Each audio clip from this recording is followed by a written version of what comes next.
My name is James Nelson. I'm in the first year in the mechanical engineering course.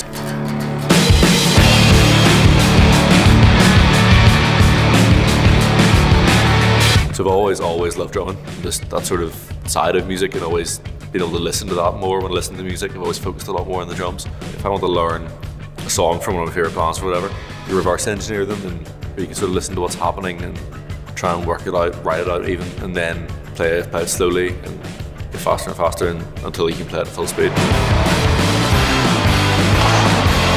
I played ice hockey for about 10 years, and 4 years ago I moved to refereeing and officiating ice hockey. There's Team A and there's Team B, and there's the referees, whereas a lot of referees, they would see it as they're the third team on the ice. In refereeing and engineering, you have to work in teams. Last year I made the shell of an F1 car to the best that I could, and just being able to go in a wee bit like we do with songs. When you go and look at the photos of all the F1 cars that are already made and try and deconstruct them and how they've done, you sort of look at that and go, that's really cool how to do that, and it's just really cool feeling to be able to do that. In uni, with staff even, it's so much different. In school it was Miss, Sir. You never call a teacher by their first name or anything.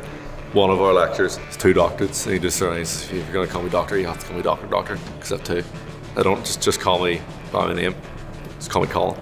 And I absolutely love that, and even all the tutorials and stuff, which is more of a classroom, and you'd be used to sort of going, sir. It's you're John or Bob. It's a lot more friendly. It's just like school for adults. When we do maths or even for physics in school, you're just sort of told this is how this works. Put these numbers when this question asks you to it, and if you can do that, here's your grades. When we were in these maths and physics lectures, it was a lot more about working it out and knowing where it comes from and why, and actually fully understanding everything, so that when it gets a wee bit tougher, sort of use that intuitively and actually use the logic of what's going on. Yeah, for ages I've always just wanted to be in a Formula 1 team. It could be as a technician making the cars, or actually designing as well. It's kind of really cool to see how, it's like starting to see how the modules that we're doing and the different things we're doing really sort of does point towards being able to work in that industry, and all the teamwork in professional studies does work towards being in a Formula 1 team.